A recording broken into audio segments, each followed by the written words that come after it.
네, 우리 옆 사람과 함께 인사하겠습니다. 반갑습니다. 잘 오셨습니다. 네, 반갑습니다. 잘 오셨습니다. 네, 예배 오신 여러분들을 진심으로 환영하고 또 축복합니다. 우리 청담교회는 은혜가 샘솟는 교회, 부흥이 시작되는 교회입니다. 우리 하나님의 위로와 평강이 여러분과 또 여러분의 가정에 함께 하시기 바랍니다. 네, 많은 사람들이 성경 그러면 좋은 말들이 많이 기록되어 있는 모음집 이렇게 생각을 할 때가 있습니다. 물론 성경에는 위로와 평강과 소망을 주는 말씀들이 많이 기록되어 있지요.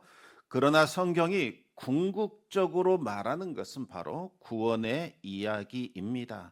구원의 이야기가 성경 전체를 관통하여 흐르고 있습니다. 따라서 아무리 성경을 많이 읽었고 성경 지식이 많다 할지라도 구원의 이야기를 놓쳐버린다면 성경을 제대로 이해하는 것 아니겠지요. 구원의 이야기는 크게 창조, 타락, 구원, 회복 이와 같은 순서로 이어집니다. 하나님께서 세상을 창조하시고 왕으로 통치하셨습니다.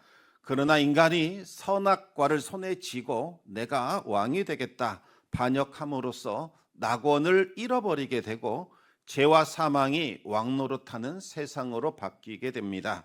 그러나 하나님께서 반역한 세상을 곧바로 심판하거나 버리지 않으시고 구원의 길을 만들어 주시지요. 그 중심에 바로 예수 그리스도의 십자가가 서 있습니다. 하나님은 그의 아들을 이 땅에 보내셔서 반역한 우리들을 대신하여 십자가에 달려 죽게 하셨습니다. 이것이 복음이지요. 이 복음은 하나님이 보내신 구원자 예수 그리스도를 믿는 겁니다. 믿는다는 것은 이제는 그 반역을 멈추고 하나님께 왕자를 내어 드리는 것을 말하는 거지요. 하나님을 나의 왕, 나의 하나님으로 다시 모셔드리는 것을 뜻하는 겁니다. 구원이라는 것은 결국 빼앗겼던 그 왕자를 하나님께 돌려드리고 그 하나님의 통치를 나의 것으로 받아들이는 사건, 이것을 말하는 겁니다. 오늘 본문은 이제 그 마지막 장면을 보여주고 있습니다. 여호와 하나님께서 친히 왕으로 이제 등극하시고 거부당하던 하나님의 통치가 온전히 이루어질 때에 어떤 일들이 일어나는가? 하나님이 그때에 어떤 일을 하시는가? 바로 이것에 관한 내용이 나옵니다. 많은 사람들이 이제 하나님께서 왕으로 등극하셨으니까 그동안 반역했던 원수들, 그들을 멸하시고 무서운 심판으로 이 세상을 끝낼 것이다, 그렇게 생각하지요. 그러다 보니까 정말론 그러면 무서운 이야기로만 우리가 받아들이게 됩니다. 하지만 그것은 절반도 안 되는 그림이라는 겁니다. 오늘 본문을 끝까지 읽어보면 왕이신 하나님께서 하시는 일이 무엇인지 분명히 알 수 있습니다. 그것은 전쟁도 아니고 어둠도 아닙니다. 바로 여호와께 성결이지요. 처음 들으면 무슨 말인가 다소 뜻밖이라고 느낄 수 있습니다. 왜 하필 성결로 끝나는 걸까? 어떻게 구원의 완성이 바로 이 짧은 선언 하나로 마무리되는 걸까? 우리 함께 말씀을 살펴보겠습니다. 먼저 하나님이 마지막 날에 하시는 일 중에 하나가 악의 폭력을 끝내는 것, 종결시키는 일입니다. 오늘 본문 12절 말씀을 우리 같이 한번 읽어보겠습니다. 예루살렘을 친 모든 백성에게 여호와께서 내리실 재앙은 이러하니 곧 섰을 때에 그들의 살이 썩으며 그들의 눈동자가 눈구멍 속에서 썩으며 그들의 혀가 입 속에서 썩을 것이요. 하나님은 먼저 반역했던 나라들에게 재앙을 내립니다. 그런데 그 묘사가 너무나 두렵지요. 하나님의 재앙이 임하자 그들의 살이 썩고 그들의 눈동자가 눈구멍 속에서 썩고 혀가 입 속에서 썩어버립니다. 여러분, 살이 썩는 과정을 우리가 부패 이렇게 부르지요. 그런데 부패가 언제 일어납니까? 죽은 이후에 부패가 시작이 됩니다. 그런데 여기 보시면 살아있는 채로 서 있는 그 자리에서 몸이 곧 썩어내립니다. 저항할 틈도 없이 도망할 시간도 없이 변명할 기회조차 없습니다. 하나님의 심판이 얼마나 갑작스러운지 피할 수 없이 임하는지를 보여주고 있지요. 그런데 이 말씀은 단순히 우리 육체가 무너지는 장면만을 보여주는 것이 아닙니다. 그동안 하나님을 대적했던 인간의 모든 능력이 하나님의 심판 앞에서 철저히 무너져 내리는 것을 보여주지요. 먼저 이 살이 썩는다. 이것은 인간의 힘, 생명, 강함, 자랑 다 무너진다는 뜻입니다. 그렇게 강해 보이던 자들, 하나님 앞에서 큰 소리 치던 자들, 내가 뭐라고 된 것 마냥 그렇게 떠들던 모든 자들이 하나님 앞에서 한순간에 쓰러지더라는 거지요. 또 눈동자가 썩는다는 것은 판단하던 눈, 내 힘으로 세상을 꿰뚫어 본다고 여기던 시선, 이것이 무너져 내린다는 뜻입니다. 하나님 없이도 나는 다 볼 수 있어. 나는 진리를 분별할 수 있는 눈을 가지고 있어. 자랑하던 그 눈이 하나님의 심판 앞에 서니 아무것도 보이지 않더라는 거지요. 그리고 혀가 썩는다는 것은 하나님을 대적하며 교만하게 말했던 그 모든 혀, 조롱하던 혀, 자기 뜻을 주장하던 그 혀가 무너진다는 뜻입니다. 하나님 앞에서는 더 이상 항변할 말도, 맞설 수 있는 말도 남지 않게 된다, 그런 뜻이지요. 결국 이 심판은 단순히 몸의 일부가 썩는다, 이것을 말하는 것이 아니라 그동안 하나님을 대적했던 인간 전체, 그의 힘, 그의 시선, 그의 말이 모두 하나님의 심판 앞에서 완전히 무너져 내린다, 그런 뜻입니다. 하나님을 거역한 세력은 끝내 하나님 앞에 설 수 없다는 것을 보여주는 무서운 말씀이지요. 그렇다면 이 심판의 목적이 무엇일까요? 어떤 사람들의 말처럼 이스라엘의 하나님은 피를 즐기시는 아주 잔인한 하나님이시다. 아닙니다. 하나님은 결코 파괴를 즐기는 분이 아닙니다. 하나님은 재앙 내리시는 것의 이유가 이 악의 폭력을 종결시키려는 거지요. 짓밟는 자들의 손을 이제는 막는 겁니다. 더 이상 짓밟지 마라. 그래서 오히려 이 재앙은 그동안 억눌리고 짓밟혔던 자들에게는 복음이 되는 거지요. 이런 생각 해보신 적 없으십니까? 왜 하나님은 이 세상에 만연한 악을 이대로 방치하시는 걸까? 의로운 사람이 고통받고 악인들이 번영하는 것, 왜 하나님은 가만히 내버려 두시는 걸까? 하나님이 정말 이 세상을 통치하고 계시는 것 맞나? 이 세상에서 정말 억울한 사람 많습니다.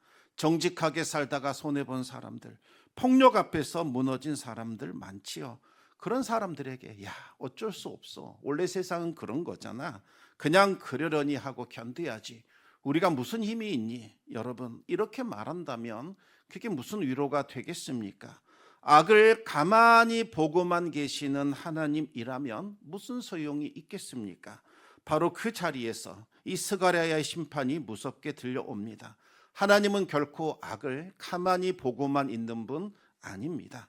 역사를 이대로 끝내는 분이 아니라는 겁니다. 재앙을 내리셔서 악의 폭력을 완전히 끊으시고 멸절시키는 분입니다. 따라서 이 하나님의 심판은 하나님이 폭력적인 분이다라는 것을 드러내는 것이 아닙니다. 오히려 하나님은 거룩하신 분이시다라는 것을 드러내는 증거가 되는 거지요. 거룩하신 하나님은 결코 악을 타협하지 않으십니다. 만약 끝까지 악을 모르는 척 방치해 두신다면 그것이야말로 악에 무관심하다는 증거가 될 겁니다. 이 심판은 단순히 무서운 재앙이 아닙니다. 억눌린 자들을 위한 하나님의 정의의 선언이지요. 억눌린 자들에게는 복음이 되는 겁니다. 하나님께서 세상을 영원히 이대로 방치하지 않을 것이요, 반드시 악을 멸절시켜 억눌린 자들을 구원할 것이라는 확실한 의지의 표명이기 때문입니다. 지금은 다소 혼란스러울지라도 하나님의 정의는 반드시 이루어집니다. 그렇다면 종말을 믿고 살아가는 우리 성도들은 어떻게 해야 할까요? 먼저 복수하는 것을 내려놓으시기 바랍니다. 억울한 일을 당할 때에 내가 직접 갚겠다, 내가 그거 해결하지 않을 때까지는, 해결할 때까지는 내가 눈 감지 않겠다. 내 인생의 목적은 오로지 복수하는 것이다. 그러지 말라는 겁니다. 하나님께서 바로잡아 주실 겁니다. 바울은 로마서 12장에서 이렇게 말하고 있지요.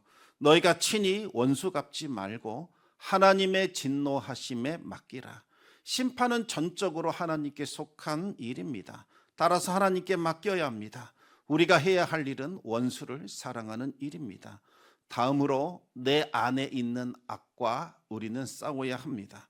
하나님께서 세상의 악을 끝내실 그날이 반드시 온다라는 것을 믿는다면 지금 내 안에 있는 분노, 탐욕, 거짓, 미움과 같은 악을 그대로 방치하면 되겠습니까?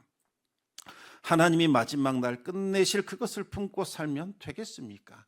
하나님을 믿는 거룩한 성도라면 마땅히 그것을 하나님 앞에 내어 놓아야 하지요. 왕의 백성은 바로 왕의 통치를 내 삶에서부터 받아들이고 시작하는 사람을 뜻하는 겁니다. 두 번째로 종말의 목적지는 전쟁이 아니라 모든 나라가 하나님 앞에 예배하는 겁니다. 오늘 본문 16절 말씀을 우리 같이 한번 읽어보겠습니다. 예루살렘을 치러 왔던 이방 나라들 중에 남은 자가 해마다 올라와서 그 왕 만군의 여호와께 경배하며 초막절을 지킬 것이라.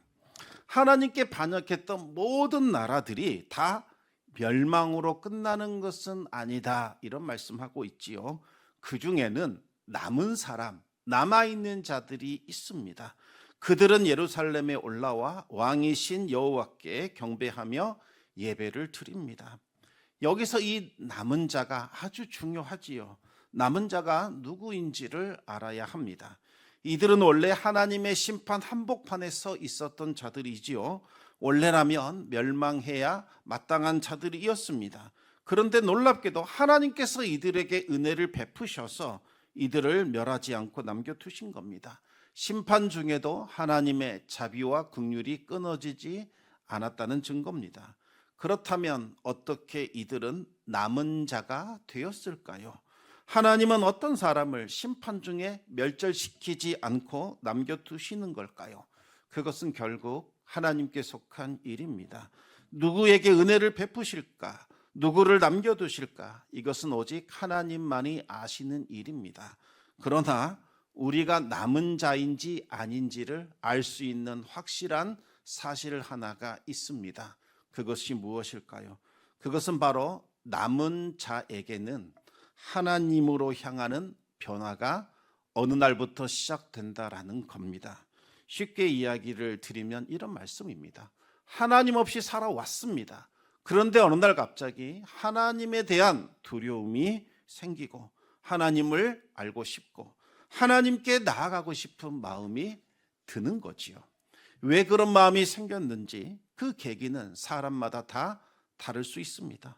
어떤 사람은 큰 사건을 겪은 후에, 어떤 사람은 책을 읽다가, 어떤 사람은 길을 걷다가, 어떤 사람은 누군가가 교회 한번 가봅시다, 이 한마디를 듣고서 설명할 수 없지만 하나님이라는 존재를 의식하게 됩니다. 여러분, 하나님을 의식하고 하나님을 찾고 싶어지는 마음, 이것이 과연 우리 자신의 힘으로 시작될 수 있을까요? 아닙니다. 하나님께서 우리의 마음을 만져주시고 두드려주지 않으면 우리는 결코 하나님을 찾지도 못하고 하나님 앞에 나올 수도 없습니다. 내가 하나님을 찾는 것 같지만 사실은 하나님이 먼저 나를 부르고 계신 거지요. 그러므로 내 안에 하나님을 향한 갈망이 있다면 그것은 내가 먼저 하나님을 붙든 것이 아니라 하나님께서 먼저 내 마음에 은혜의 흔적을 새기고 있다는 것을 뜻하는 겁니다. 하나님을 알고 싶고 하나님께 나아가고 싶은 마음이 있다면 그것은 이미 하나님이 내 마음을 두드리고 있다는 확실한 증거가 되는 거지요. 그렇게 반역을 그치고 하나님께로 돌아온 사람들, 바로 그들이 남은 자입니다. 하나님께서 멸망의 장작더미에서 따로 떼어 남기신 자들이라는 거지요. 이들이 하나님 앞에서 특별한 공로를 세웠기 때문에 남은 자가 된 것 아닙니다. 처음부터 끝까지 하나님의 은혜로 남겨진 사람들입니다. 하나님께서 이미 창세 전부터 일방적으로 너는 내 것이다, 내가 너를 구원하리라 작정하셔서 따로 떼어 놓으신 겁니다. 그러므로 지금 이 자리에서 하나님 앞에 나아가고 싶은 마음이 든다면 그것 자체가 하나님이 먼저 우리를 불러주셨다는 가장 확실한 증거가 되는 거지요. 그리고 더 놀라운 장면이 이어집니다. 이들은 원래 예루살렘을 핍박하고 치러 왔던 자들입니다. 그런데 이제는 초막절을 지키려고 예루살렘으로 올라옵니다. 이것도 한 번만 올라오는 것이 아니라 해마다 반복해서 올라옵니다. 이것이 바로 은혜를 경험한 사람들의 모습이지요. 여러분, 은혜 받지 못하면 교회 한 번은 나올 수 있습니다. 서너 번 나오다가 세상에서 가장 재미없고 가장 의미 없고 가장 쓸데없고 가장 손해가 되는 일을 왜 할까? 더 이상 교회 나오지 못합니다. 그런데 반복해서 예배의 자리에 나오게 되고 계속해서 은혜의 자리에 나오게 된다면 이미 내 안에 은혜가 부어졌다는 것을 뜻하는 거지요. 초막절은 하나님께서 광야에서 자기 백성들과 함께 하셨고 먹이셨고 인도하셨다는 것을 기억하는 절기입니다. 그러므로 초막절은 한마디로 하나님이 우리와 함께 하셨다, 하나님이 우리를 먹이셨다, 그러니 우리는 하나님께 감사하며 예배드린다, 이 고백입니다. 그런데 이 절기를 이스라엘만 지키는 것이 아니라 멸망에서 건짐받은 모든 나라의 남은 자들이 함께 지킨다는 거지요. 원수였던 나라들이 함께 하나님을 예배하는 예배 공동체가 된다는 뜻입니다. 즉 마지막 날 종말이 되면 모든 나라와 민족들이 하나님을 높이며 경배하는 예배의 자리로 돌아오게 됩니다. 그런데 여기서 궁금한 것이 있습니다. 왜 하나님은 이 예배로 역사를 마무리 짓는 걸까요? 왜 하필 예배일까요? 이 예배라는 것은 왕과 백성 사이에 살아있는 교제입니다. 왕이신 하나님은 이 예배 가운데에서 그분 자신을 우리에게 보여주시고 나타내 주십니다. 그리고 우리는 예배 안에서 이 하나님이 어떤 분이신지, 얼마나 좋고 선하신 분이신지, 얼마나 신실한 분이신지를 알게 됩니다. 그래서 예배는 하나님의 통치가 실제로 이루어지는 자리이지요. 억지로 드리는 예배, 체면 때문에 드리는 예배가 아닙니다. 왕을 알기 때문에, 그 왕을 내가 경험했기 때문에 왕 앞에 나오고 싶어서 드리는 예배입니다. 종말 이야기가 나오면 많은 분들이 종말에 어떤 일이 일어나게 될까? 어떻게 하면 그것을 피할 수 있을까? 여기에만 관심이 있습니다. 그런데 종말의 최종 목적지는 바로 예배의 회복입니다. 그렇다면 종말을 준비하는 사람은 지금 드리고 있는 이 예배를 소중히 여기며 이 예배를 점검해야 하는 거지요. 미래에 어떤 일이 일어날 것인지를 알고자 애쓸 것이 아니라 지금 내가 무엇을 예배하고 있는가? 내 마음이 가장 먼저 반응하는 것은 무엇인가? 내가 가장 두려워하는 것이 무엇인가? 내가 지금 놓지 못하고 있는 것이 무엇인가? 이것을 돌아봐야 합니다. 그것이 실제로 내가 예배하고 있는 대상일 수 있기 때문이지요. 마지막으로 이 예배의 결말은 삶 전체의 거룩 성결입니다. 우리 함께 20절 말씀을 읽어보겠습니다. 그날에는 말 방울에까지 여호와께 성결이라 기록될 것이라. 여호와의 전에 있는 모든 솥이 제단 앞 주발과 다름이 없을 것이니. 여러분이 여호와께 성결이라는 단어는 제사장이 제사 드리러 나아갈 때 입는 제사장 옷이 있습니다. 머리에 하얀 두건을 씁니다. 이 두건에 금으로 된 패가 딱 박혀 있는데 그 패에 박혀 있는 글자가 바로 여호와께 성결입니다. 즉 여호와께 성결이라는 글은 성전에서 드리는 제사의 가장 거룩한 자리, 그곳에서 사용되었던 선언이라고 할 수 있겠지요. 그런데 스가랴는 그 말이, 그 단어가 말이 차고 있는 말 방울에 새겨진다 이렇게 말합니다. 심지어 솥에도 새겨진다 이렇게 말하고 있지요. 전쟁터를 누비는 그 말들의 방울에 부엌의 냄비에 여호와께 성결이라는 말이 새겨진다는 겁니다. 이것은 성전 안에서만 울리던 거룩이 이제는 삶의 가장 평범한 자리까지 내려오는 것을 뜻하는 겁니다. 이것이 바로 종말에 일어날 마지막 장면입니다. 많은 분들이 성결이라는 단어를 들으면 부담부터 느끼기 시작합니다. 내가 더 열심히 살아야 했는데, 더 착하게 살아야 했는데, 더 경건하게 살아야 했는데, 그런데 아무리 노력해도 잘 되지 않지요. 며칠을 넘기지 못합니다. 그러다 보면 결국 성결은 나와 점점 거리가 먼 것처럼 여겨지게 됩니다. 어떤 분들은 아예 포기하지요. 나 같은 사람이 거룩하게 될 수 있을까? 그러나 성경이 말하는 이 성결이라는 것은 우리의 노력과 우리의 수고로 만들어낼 수 있는 것이 아닙니다. 스가랴 13장 말씀 혹시 기억하십니까? 그날에 죄와 더러움을 씻는 셈이 열리리라. 이 셈의 정체가 무엇입니까? 스가랴 12장에서 그 정체가 나오지요. 그들이 그 찌른 바 그를 바라보고 애통하기를. 그 셈은 바로 찔림을 당하신 예수 그리스도이십니다. 이 말은 거룩은 내 노력으로 만들어지는 것이 아니라 셈 앞에 나아가 씻김을 받고 우리가 그 씻김 안에 머물며 살아갈 때에 맺혀지는 열매라는 거지요. 내가 성결해지는 것이 아니라 하나님께서 우리를 성결하게 만들어 주시는 겁니다. 바로 그 일이 일어나는 자리가 예배의 자리라는 겁니다. 우리는 예배 안에서 십자가 은혜를 다시 바라보며 예수 그리스도의 피로 씻으시는 하나님 앞에 서게 되는 겁니다. 예배는 거룩하신 하나님과의 살아있는 교제입니다.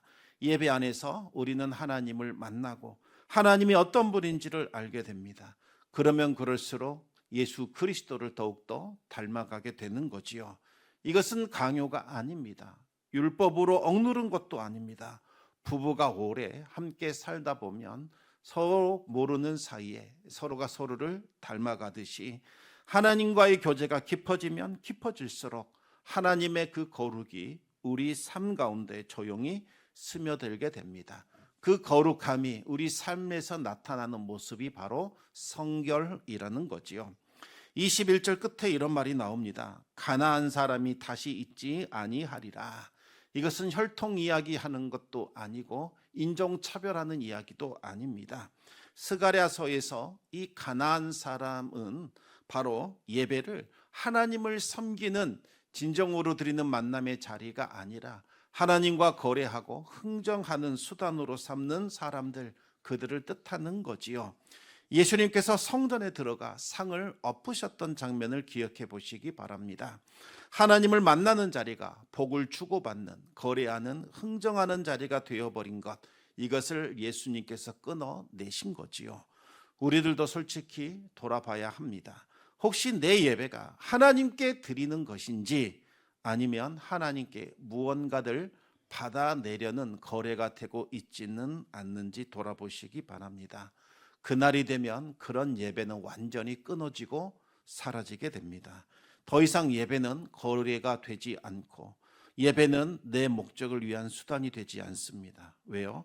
그런 예배 드리는 사람은 더 이상 성전에 들어오는 것이 허락되지 않기 때문입니다. 하나님께서는 그와 같은 사람을 완전히 끊어내십니다. 그날이 바로 마지막 날 종말이라는 겁니다. 성결이라는 것은 우리가 하나님 앞에서 영과 진리로 예배드릴 때 자연스럽게 맺혀지는 삶의 열매이지요. 예배를 통해서 우리가 하나님 만나고 하나님을 사랑하게 될 때에 비로소 우리는 하나님을 닮아가게 됩니다. 이것이 반복될 때에 우리의 일상이 조금씩 바뀌게 됩니다.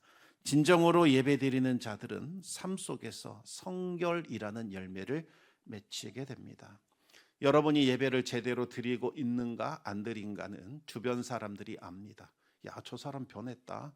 같이 우리가 방탕하게 살았고 우리가 마음대로 살았는데 저 친구 완전히 바뀌었네, 변화되었네. 여러분, 진정한 예배 드리는 거지요.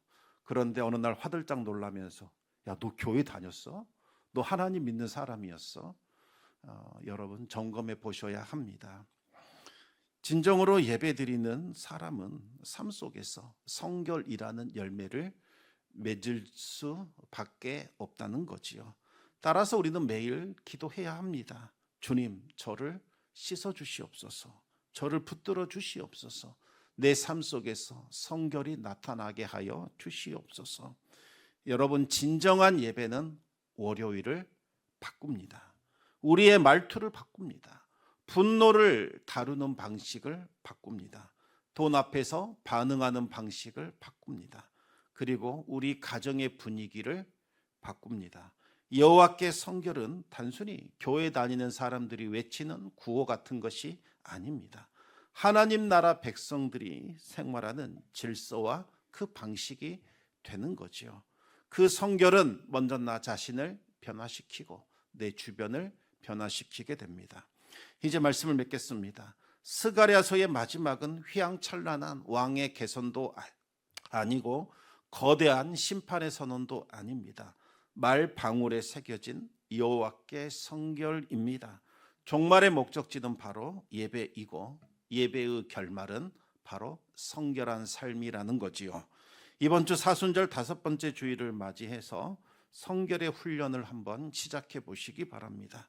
하루에 한 번 내 일상의 작은 선택 앞에서 이렇게 고백해 보시기 바랍니다. 주님, 예배자로 살아가게 하여 주옵소서. 지금 제가 서 있는 이 자리가 예배의 자리, 거룩의 자리임을 믿습니다. 바로 이곳에서 여호와께 성결을 새기게 하여 주옵소서. 여러분의 입술이 자꾸 거칠어질 때에 여호와께 성결을 다시 한번 새겨보시기 바랍니다. 내 시선이 탐욕으로 흔들릴 때에, 시간을 헛되이 흘려보내고 있을 때에, 돈 앞에서 자꾸 두려움이 몰려올 때에, 내 안에서 미움이 올라올 때에 바로 그때 여호와께 성결을 새겨보시기 바랍니다. 거룩은 저 멀리에 있는 것 아닙니다. 그리스도의 보혈로 날마다 우리 자신을 씻어내는 것, 이것이 바로 거룩이지요. 이번 한 주가 내가 거룩하니 너희도 거룩하라 명령하신 우리 하나님의 말씀 붙들고 하나님과의 친밀한 관계 안에서 성결의 삶을 살아갈 수 있기를 우리 주님의 이름으로 축원합니다.